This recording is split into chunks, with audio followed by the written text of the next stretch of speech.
Hi viewers.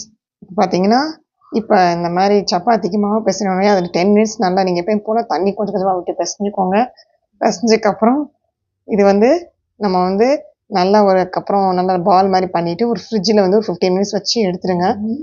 அதுக்கப்புறம் இப்போ அதை நல்லா நீங்கள் வந்து அந்த 15 மினிட்ஸ் வச்சு எடுத்துப்பீங்க இல்லையா, அதை நல்லா கையாலேயே நல்லா உள்ளங்கை அளவுக்கு நல்லா ஃப்ளாட்டாக நல்லா தட்டிக்கோங்க. நல்லா ரவுண்ட் ஷேப் வர்ற மாதிரி நல்லா தட்டிட்டு, அதில் வந்து ட்ரை பவுடராலேயே நல்லா கையாலேயே நல்லா தேய்க்கிற அளவுக்கு நல்லா இது பண்ணி இழுத்து விட்டுக்கோங்க. அப்புறம் 2ஆ மடக்கிட்டு, அதை வந்து நல்லா ஸ்டிக் பண்ணுற மாதிரி நல்லா மடக்கிடுங்க. மடக்குனதுக்கப்புறம் அதில் ஒரு 2, 3 ட்ராப் ஆயில் மாதிரி நீங்கள் எந்த ஆயில் யூஸ் பண்ணுறீங்க, நான் ரீஃபைண்ட் ஆயில் மாதிரி தான் வச்சுருக்கேன்.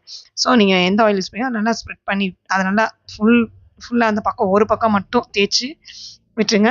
தேய்ச்சி அதை மடக்கி வச்சுட்டு, அதை வந்து ஒரு 20 மினிட்ஸ் மட்டும் இப்படி மடக்கி வச்சதை 20 மினிட்ஸ் இந்த மாதிரி தயாரித்த ரெடி பண்ணி வச்சதை நீங்கள் வச்சதுக்கு அப்புறமேட்டு நீங்கள் ஒவ்வொரு இதையும் எடுத்து நீங்கள் சப்பாத்தி தேய்க்கிற கட்டையால் வச்சு தேய்ச்சி நீங்கள் போட்டிங்கன்னா சப்பாத்தி ரொம்ப சாஃப்டாக ஹோட்டலில் விற்கிற புரோட்டா டேஸ்ட்டோட செமையாக வரும். நான் வந்து வீட்டில் அரைச்ச கோதுமை மாவு தான் அது. வீட்டில் கோதுமையை வாங்கி நம்ம அரைப்போம் இல்லையா, அந்த மாவு தான். கடை மாவு எதுவுமே கிடையாது.